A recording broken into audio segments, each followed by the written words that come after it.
घटोत्कच महाभारत के एक प्रमुख और शक्तिशाली योद्धा थे, जिनका जन्म पांडव भीम और राक्षसी हिडिंबा के पुत्र के रूप में हुआ था।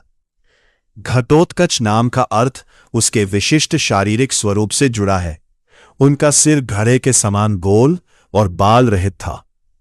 वह आधा मानव और आधा राक्षस होने के कारण असाधारण शक्तियों का स्वामी था।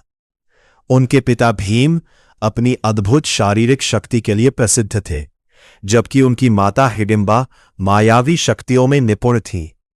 इन दोनों गुणों का प्रभाव घटोत्कच में स्पष्ट रूप से दिखाई देता था।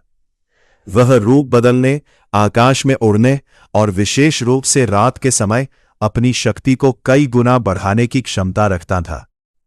महाभारत के युद्ध में घटोत्कच ने पांडवों की ओर से महत्वपूर्ण भूमिका निभाई। जब युद्ध अपने निर्णायक चरण में पहुंचा, तब पांडवों को घटोत्कच सहायता की आवश्यकता पड़ी। वह अपनी राक्षसी सेना के साथ युद्ध भूमि में उतरे और विशेष रूप से रात्रि युद्ध में कौरवों के लिए भारी संकट बन गए। उनकी मायावी शक्तियों ने कौरव सेना में भय और भ्रम उत्पन्न कर दिया। वह कभी विशाल रूप धारण करते तो कभी अदृश्य होकर आक्रमण करते। इस स्थिति से चिंतित होकर दुर्योधन ने अपने श्रेष्ठ योद्धा कर्ण को उसे रोकने का आदेश दिया।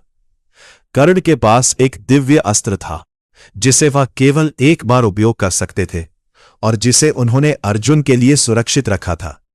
किंतु परिस्थितियों के दबाव में उन्होंने उस अस्त्र का प्रयोग घटोत्कच के विरुद्ध किया। अस्त्र के प्रहार को समझते हुए घटोत्कच ने अंतिम समय में अपना शरीर अत्यंत विशाल कर लिया। जब वह आकाश से गिरे तो उसके नीचे अनेक कौरव सैनिक दबकर मारे गए। इस प्रकार उनकी मृत्यु भी पांडवों और धर्म की विजय का मार्ग सिद्ध हुई। भगवान श्री कृष्ण ने इस घटना को महत्वपूर्ण बताया, क्योंकि घटोत्कच के बलिदान से अर्जुन का जीवन बच गया। इस प्रकार घटोत्कच का योगदान महाभारत युद्ध में निर्णायक माना जाता है। अगर आपको हमारी जानकारी अच्छी लगी तो प्लीज आप हमारे चैनल को लाइक, शेयर और सब्सक्राइब जरूर करें, जिससे हम आपके लिए और भी बेहतरीन जानकारियां लाते रहें।